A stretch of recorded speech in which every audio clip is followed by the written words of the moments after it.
UGC net JRF की इस विशेष श्रृंखला में आज हम बातचीत करेंगे जयशंकर प्रसाद द्वारा रचित ऐतिहासिक नाटक स्कंदगुप्त पर। इससे पहले कि हम इस नाटक पर विस्तार से चर्चा करें, आइए पहले जानते हैं स्कंदगुप्त। जी हाँ, ये बिल्कुल वो किरदार है जिसे भारतीय इतिहास ने अपनी स्मृतियों में सदैव सुरक्षित रखा है। ये स्कंदगुप्त गुप्त साम्राज्य के अंतिम महान सम्राटों में से एक माने गए, जिन्होंने बहुत ही कठिन परिस्थितियों में अपने साम्राज्य की रक्षा की थी। जब ये सिंहासन पर बैठे तो स्कंदगुप्त को हूणों से, पुष्यमित्रों से और भी कई तरह के बाह्य आक्रमणकारियों का सामना करना पड़ा। उन्होंने अपनी वीरता और धैर्य से इन आक्रमणों को विफल किया, ऐसा इतिहास कहता है। ये प्रशासनिक दक्षता वाले राजा थे जो न्यायप्रिय थे और प्रजापालक शासक भी थे। स्कंदगुप्त को इस नाटक में नायक के रूप में याद किया गया है, जिन्होंने मध्य एशियाई आक्रमणकारियों से भारत की रक्षा की और अमिट छाप छोड़ी। तो आइए बातचीत करते हैं प्रसाद द्वारा लिखे हुए नाटक स्कंदगुप्त पर, जो ऐतिहासिकता और कल्पना के समन्वय से रची हुई एक बहुत ही अनुपम और अद्वितीय कृति है। इसी ऐतिहासिकता की दृष्टि से इस नाटक में भी नाटक का केंद्र हूणों के आक्रमण और भारत की रक्षा का है। स्कंदगुप्त, जो कि इस नाटक के मुख्य किरदार हैं, वो वीर हैं, कर्तव्यनिष्ठ हैं और त्यागी शासक के रूप में सामने आते हैं, और जिनका प्रेम देवसेना नाम की एक पात्रा से है। लेकिन दूसरी तरफ जब वो देखते हैं तो राष्ट्र धर्म अपने व्यक्तिगत प्रेम से सर्वोपरि दिखाई देता है। दोनों के बीच संघर्ष में वो जूझते हैं और अंततः राष्ट्र धर्म को ही चुनते हैं। आखिर में स्कंदगुप्त राष्ट्र को प्राथमिकता देखते हैं और अपने व्यक्तिगत सुखों का त्याग करते हैं। अब आते हैं विस्तार से इस नाटक पर पूरी चर्चा के साथ। स्कंदगुप्त ऐतिहासिक नाटक है भारतीय साहित्य जगत में, जो गुप्त वंश के सम्राट स्कंदगुप्त के जीवन पर आधारित है। ये नाटक स्कंदगुप्त के हूण आक्रमणकारियों से राष्ट्र की रक्षा को दिखाता है, तब जब समाज में आंतरिक कलह थी, और उसके साथ बहुत से प्रेम प्रसंग या राष्ट्र के प्रति उनके त्याग और वीरता की भावना को समग्रता से दिखाता है। सारांश में भी एक अपने विस्तारित दृष्टिकोण से हम देखेंगे कि नाटक में देशभक्ति का स्वर मुख्य है, जहां नायक व्यक्तिगत सुख सुविधाओं का त्याग करके राष्ट्र रक्षा को सर्वोपरि मान बैठता है। ये नाटक भारतीय इतिहास के एक गौरवशाली युग के साथ साथ प्रसाद की नाट्य कला का भी एक बहुत सुंदर उदाहरण है। सबसे पहले भारत में हूणों के आक्रमण का संकट उत्पन्न होता है नाटक में, जिससे राज्य की स्थिति बहुत ही चिंताजनक हो जाती है। इसके बाद स्कंदगुप्त एक वीर और सक्षम नायक के रूप में सामने आते हैं और राज्य की रक्षा का दायित्व अपने हाथों में ले लेते हैं। फिर स्कंदगुप्त और देवसेना के बीच में प्रेम का उत्तरोत्तर विकास होता है, जो कहानी में भावनात्मक पक्ष को भी उजागर करती है। इसके बाद नाटक में कुछ इस तरह की परिस्थितियां बनती चली जाती हैं कि स्कंदगुप्त के सामने प्रेम और कर्तव्य के बीच में एक संघर्ष खड़ा दिखाई देता है। यानी द्वंद्वयुक्त मन से अब स्कंदगुप्त को दो में से किसी एक का चुनाव करना आवश्यक है, और आगे चलकर हूणों का आक्रमण और भी ज़्यादा तेज हो जाता है, जिनसे युद्ध की स्थिति उत्पन्न होती है। इसके बाद स्कंदगुप्त अपने साहस से, अपनी सोची समझी रणनीति से युद्ध करते हैं। युद्ध में एक बहुत ही बेहतरीन नेतृत्व करते हैं और शत्रुओं का डटकर सामना करते हैं। नाटक के अंत में स्कंदगुप्त हूणों को पराजित करके अपने देश की रक्षा करते हैं और अपने व्यक्तिगत सुख और प्रेम का त्याग करके राष्ट्र धर्म को पूजनीय स्वीकार करते हैं। इस तरह ये नाटक त्याग, कर्तव्य और देशभक्ति, इन तीनों के समन्वय से विस्तार पाता है।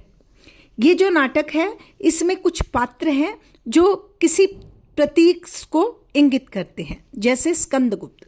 स्कंदगुप्त वीरता का, राष्ट्रभक्ति का और आदर्श नायक का प्रतीक है। अगर बात करें हम देवसेना की, तो देवसेना प्रेम और त्याग की प्रतीक पात्रा है। मालविका पर अगर हम दृष्टि डालें तो मालविका नारी की संवेदनशीलता को चित्रित करने वाली एक अहम किरदार है और हूण नायक शत्रु शक्ति के प्रतीक है। इस पूरे नाटक में राष्ट्रीय चेतना को अत्यंत प्रभावशाली ढंग से चित्रित किया है प्रसाद ने।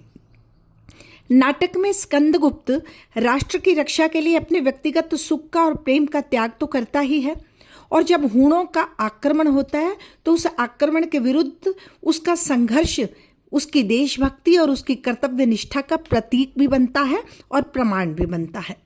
और कुल मिलाकर नाटक हमें यह संदेश देता हुआ दिखाई देता है कि व्यक्ति के जीवन में व्यक्तिगत सुखों से ऊपर उठकर राष्ट्र हित को ही सर्वोपरि होना चाहिए। व्यक्ति को अपने स्वार्थों का बलिदान कर कर भी अगर देश की रक्षा करनी पड़ती है तो उसे ऐसा करना चाहिए।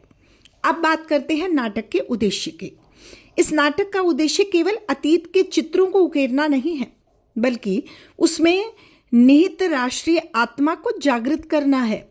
ये नाटक प्रयास करता है सुषुप्त जनता के मन में राष्ट्रीयता के भावों को उत्पन्न करने का पूर्ण प्रयास करता है, या फिर ये कहा जाए कि प्रसाद की लेखनी जागरण के लिए पूरी तरह से प्रतिबद्ध है, तो कोई अपवाद ना होगा। ठीक है, उनकी अपनी एक शैली है, उनके किरदार द्वंद्वों से जूझते हुए दिखाई देते हैं, लेकिन रचना के अंत तक आते आते उनके किरदार आदर्श के स्वरूप को ही चुनते हुए दिखाई देते हैं। प्रसाद ने इस कृति के माध्यम से ये दर्शाया है कि सच्चा गौरव सत्ता या सुख की प्राप्ति में नहीं है, बल्कि त्याग और कर्तव्य में निहित होता है, और यही व्यक्ति को समझना है, क्योंकि इसी बात को समझने वाला व्यक्ति ही एक बेहतरीन राष्ट्र का निर्माण कर सकता है। ये नाटक राष्ट्र प्रेम की उस ज्योति को, उस लो को प्रज्वलित करता है जो व्यक्ति को अपने स्वार्थ से ऊपर उठना सिखाती है, जो व्यक्ति को मातृभूमि के लिए समर्पण होने का संदेश और प्रेरणा देती है, और साथ में भारतीय संस्कृति की अपनी एक जो गरिमा रही है और जो आत्मबल है उसका स्मरण भारतीयों को दोबारा दोबारा करवाने का प्रयास करती है, ताकि मानव को उच्च आदर्शों की तरफ अग्रसर कर सके और वह एक बेहतरीन राष्ट्र का निर्माण कर सके। नाटक में बहुत से पात्र हैं, बहुत सारी घटनाएं हैं और गहरे प्रतीकार्थ हैं सब पात्रों के, जिसका जिक्र अभी हमने थोड़ी देर पहले किया है। स्कंदगुप्त राष्ट्र शक्ति का, साहस का, आदर्श नेतृत्व का प्रतीक है। ठीक इसी तरह से पूरा नाटक राष्ट्रभक्ति, त्याग और संघर्ष की भावनाओं का एक बहुत ही सुंदर प्रतीकात्मक चित्र है। ये शब्द रेखाएं हैं जिनके माध्यम से प्रतीकात्मक संदेशों को नाटक समाज के सामने संप्रेषित करता है। अब हम ध्यान देंगे कुछ एक महत्वपूर्ण उदाहरण पर जो इस नाटक में विशेष स्थान रखते हैं। जैसे कि स्कंदगुप्त ने एक जगह देवसेना से कहा है कि राष्ट्र का गौरव ही मेरे जीवन का लक्ष्य है, व्यक्तिगत सुख उसके आगे तुच्छ है। अर्थात प्रेम और कर्तव्य के द्वंद्व में हमें राष्ट्र को चुनना चाहिए। दूसरी जगह देवसेना स्कंदगुप्त से बातचीत करती हुई कहती है कि सच्चा प्रेम वही है जो तुम्हें कर्तव्य पथ से विचलित ना करे। नायक को राष्ट्र धर्म निभाने की प्रेरणा और उस त्याग का सौंदर्य और धैर्य दोनों जहाँ जाकर अपना स्थान बनाते हैं, ये नाटक और ये नाटक में निहित उद्धरण उसी तरफ इंगित करते हैं। तीसरा है, स्कंदगुप्त दरबार में मंत्रियों से बातचीत करते हैं। जब देश संकट में हो तब राज्य और निजी इच्छाएं दोनों ही राष्ट्र के चरणों में समर्पित हो जानी चाहिए, अर्थात राष्ट्रहित को ही सर्वोपरि रखना पड़ेगा। देशभक्ति का आदर्श बहुत ही उदात्त रूप में इस नाटक में अपना महत्वपूर्ण स्थान निर्धारित करता है। स्कंदगुप्त जो राजा अपने प्रेम का, अपनी स्वार्थपरता का त्याग करके राष्ट्रहित को सर्वोपरि मानता है, वो राष्ट्र की रक्षा के लिए अपने व्यक्तिगत सुख, अपने प्रेम, अपने आराम सब कुछ का त्याग कर देता है और हर परिस्थिति में मातृभूमि की रक्षा के लिए वो सब कुछ कर डालता है जो उसे करना चाहिए।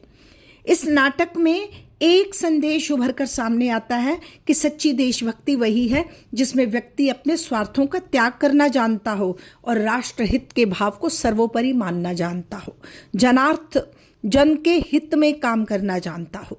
तो निष्कर्ष के तौर पर हम जिस तरफ पहुंच रहे हैं वहां हम उस स्थल पर खड़े होकर इस नाटक को देखेंगे तो पाएंगे कि यह नाटक एक ऐतिहासिक विजय का ही आख्यान मात्र नहीं है, बल्कि हमारे अंदर आत्मबल पैदा करने का, हमारे अंदर सोए हुए आदर्शों को जगाने की एक अनुगूंज है, जो युगों से मानवता को दिशा देती रही है और देती रहेगी। स्कंदगुप्त के रूप में हमारे बीच में इस नाटक में किरदार के रूप में या फिर ऐतिहासिक दृष्टि से एक ऐसा व्यक्तित्व उभर कर सामने आता है जो अपने अंतःकरण की वेदना को दबाना जानता है, क्योंकि वो अपने अंतःकरण की वेदना को भी सुख मानकर राष्ट्र की धड़कनों को जीवित रखने का भरसक प्रयत्न करता है। वो त्याग हार नहीं है, वो उसकी हार नहीं कही जा सकती, बल्कि वो विजय का उच्चतम शिखर है स्कंदगुप्त के लिए। प्रसाद शायद यही सिद्ध करना चाहते हैं कि सच्चा नायक वही है जो अपने सपनों को नहीं बल्कि राष्ट्र को पूर्णता तक, सफलता तक, स्वतंत्रता तक, स्वराज तक, स्वाभिमान तक पहुंचाने का साहस रखता है। तो ये था नाटक स्कंदगुप्त। धन्यवाद।